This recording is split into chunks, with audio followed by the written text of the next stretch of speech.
Hey guys, here we are. Today is another YouTube channel day. So I'm really excited because this video is one of the videos that took a lot of research beforehand before I actually made it. I wanted to make sure that I knew everything on the subject. I wanted to make sure that I have the URLs and everything for reference, all of this stuff for you guys because this is important information. So, as the title says, we're talking about slave food. Now, what exactly does that have to do with spirituality? So, when we're talking about slave food, first we are going to talk about what exactly it is that slaves ate, our ancestors ate. When we get into this, we're speaking of things like neck bones, oxtails, pigtails, pig feet. The master would give us what it was that he did not want to eat, that he did not see suitable for himself to eat. So these are all the foods that would go to us, and we would have to make something out of it, which is why to this day we still eat things like chitlins, I'm sorry, did I say that wrong? Chitlins.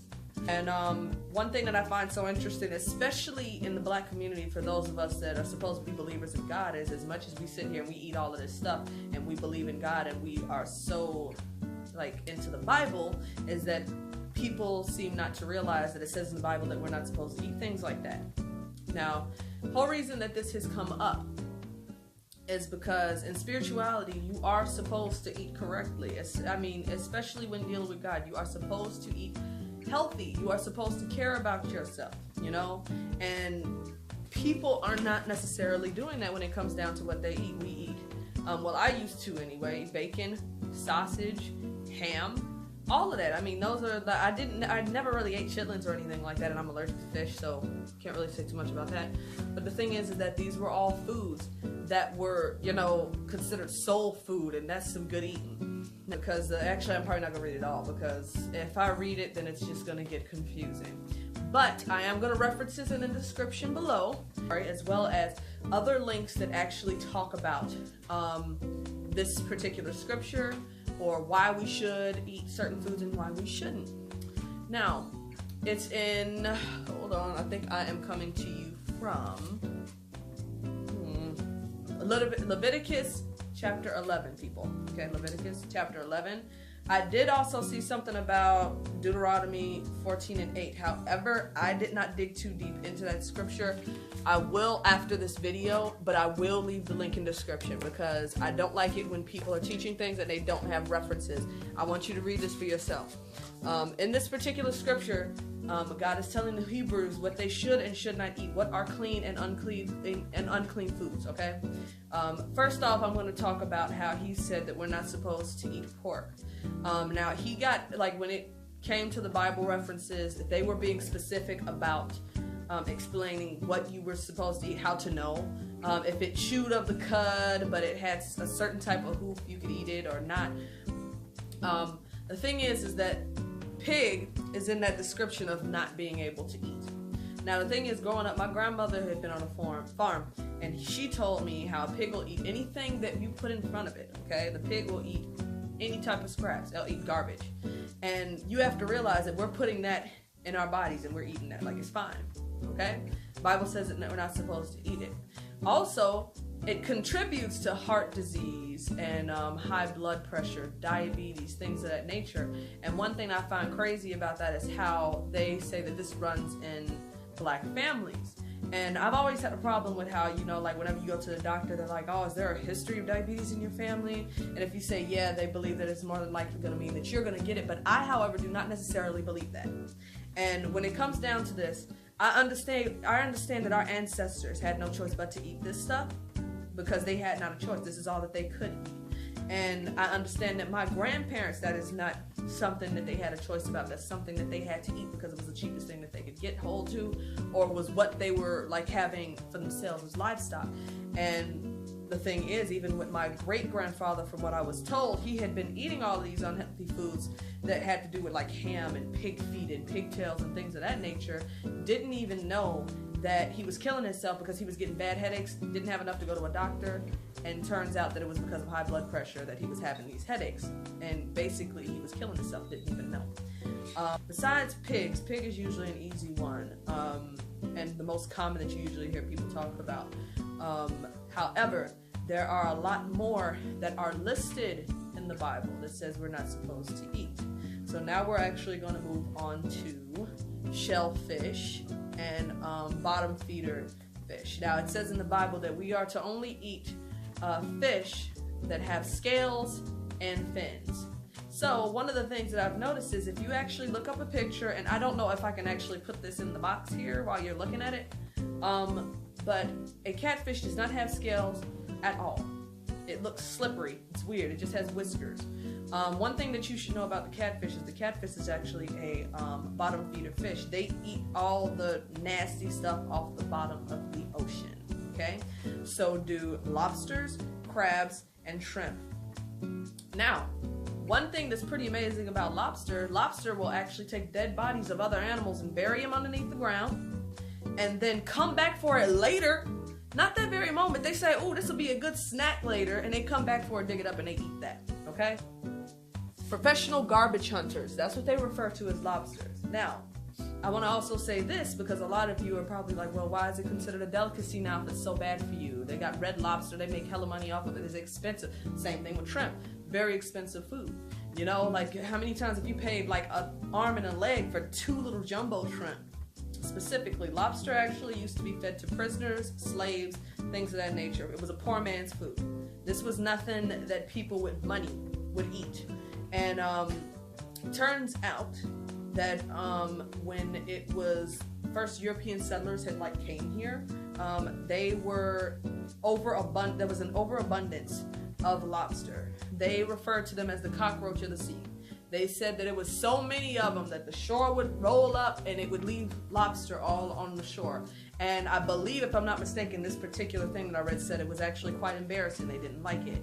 They were taking this and they were using it as fertilizer. They were giving it to some of their livestock, things like that. You know, it's actually not good for you.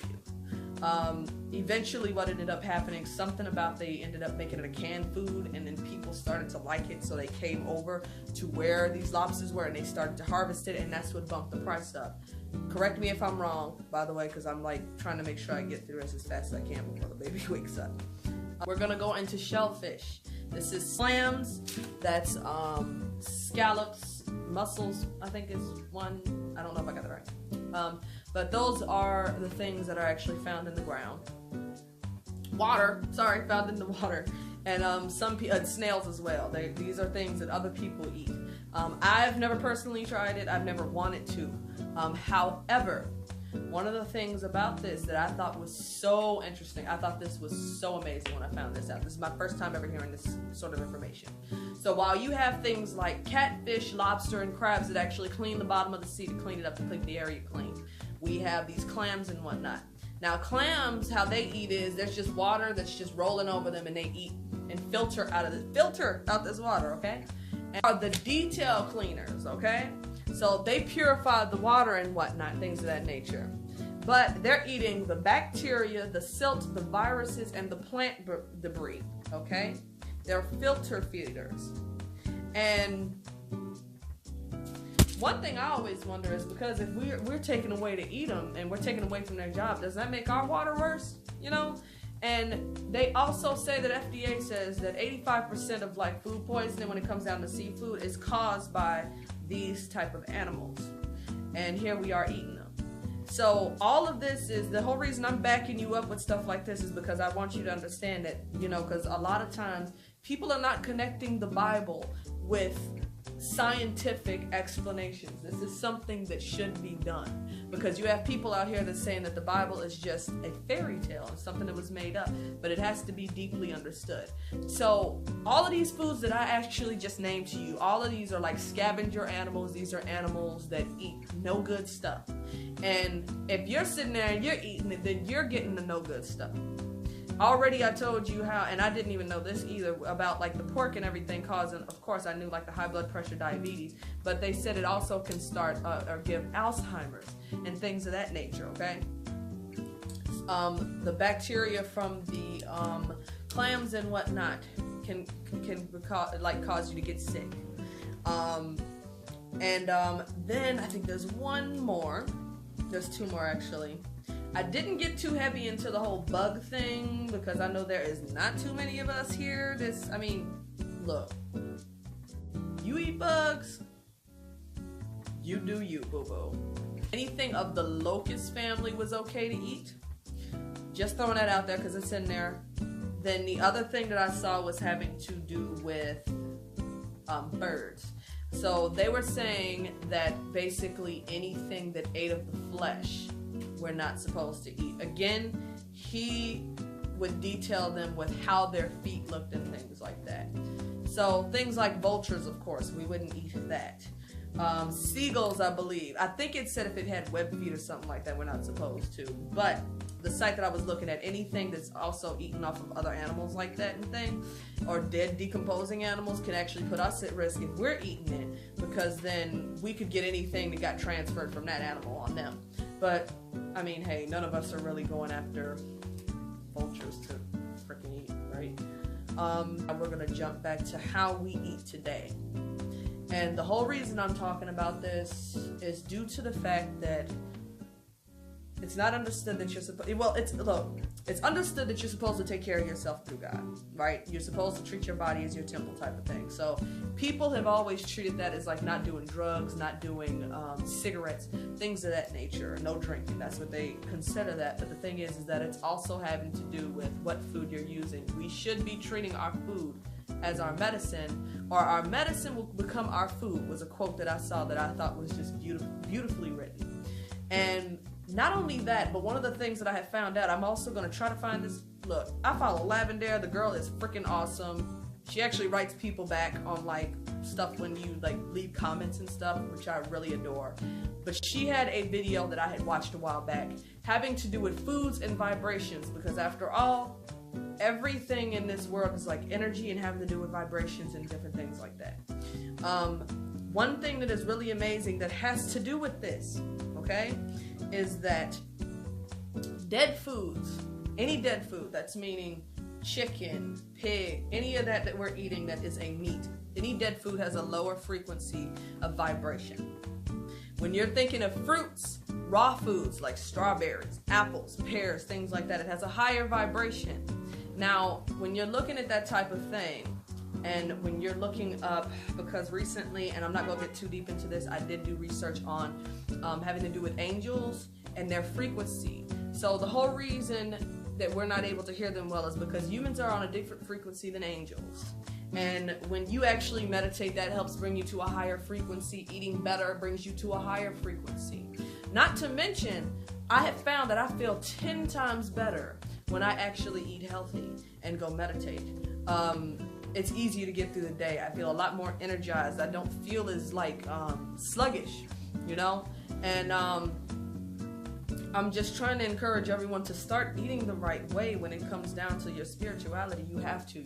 I'm not even saying, I'm not saying tomorrow become a vegetarian or become a vegan. I'm not saying that at all. Because here I am, I just mostly eat chicken for the moment. Every now and then I will have beef. But the thing is that's important is to start at least eating better, eat more grains and things of that nature, even if it's stuff like that. You know, I also work out as well because I believe in trying to take care of myself.